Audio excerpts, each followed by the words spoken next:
G'day guys, it's Paul Glossop here from Pure Property Investments. Again, we're joined today by Peter Fawcett. Peter, thanks for joining us. Peter is a chartered accountant and he is also the principal of Agera Advisors.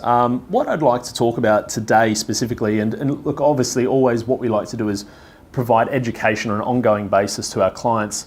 And specifically today, what we want to talk about is, given you're an accountant, you're a chartered accountant, you have a lot of experience in the property field, what I'd like to know, and what are the questions, some of the questions I get asked quite frequently by my clients is, what are some of the pitfalls and some of the benefits of buying property in both personal names and in trust structures? There's obviously a multitude of different ways you can buy property, and there is benefits and restrictions and potentially financial restrictions based on those different options and choices. And I guess the main thing is that when you do buy a property, what you choose to do up front, most of the time can't be undone. And if you do undo it, it's usually very, very expensive to do so. So the importance of getting this right up front is invaluable in my opinion. And time again, we make sure we have to have this discussion before we buy property. So Peter, if you wouldn't mind sharing with our viewers a little bit more about those aspects. Yeah, thanks, Paul. When a customer comes to us, we look at their risk profile. So often the risk profile will be their first property purchase. Now with your first property purchase, you typically do it in your own name and negative gear it against your own income, depending on your risk profile.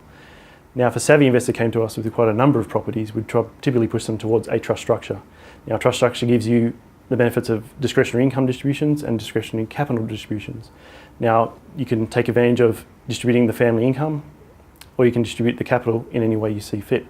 Now the only drawback with a trust structure is that you don't get the tax-free threshold for land tax. So typically we assess the customer, we assess their needs and wants and demands, and then we push them towards a structure that suits them. Yeah, no, and there's some good points there. I think some of the things that we take on quite regularly within Pure Property Investment, we have clients come in and talking about wanting to either buy their first investment property, or they've already got, like you said, potentially 3, 4 or 5 properties, is the fact that each position that someone's in dictates a different outcome. And ultimately what that means for us is we try to make sure that we understand, is this going to be one of many? What's your deposit? What's the property position going to be? Is it going to be negatively or positively geared? That'll also dictate things such as, like you said, land tax thresholds, and every state has its own land tax threshold amounts. So in a personal name, if you start to buy 2, 3 or 4 properties in your personal name, you're going to hit that land tax threshold relatively quick. Obviously with a trust structure, depending on the states, you'll hit it immediately as well. So there's obviously going to be some pitfalls there.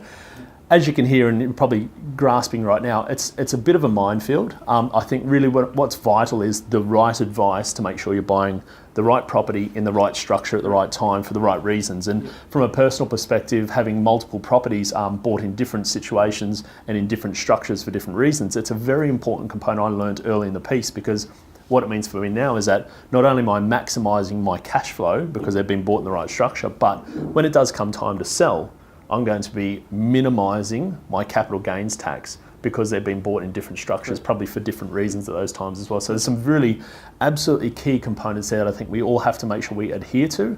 Having conversations with your property, probably I'd say more so property savvy accountants such as Peter, really help that process. And we work with Peter quite regularly with clients looking to do exactly that. So again, Peter's details are at the bottom of the screen, so are ours. But look guys, I hope you enjoyed this and I hope it was quite educational and informative.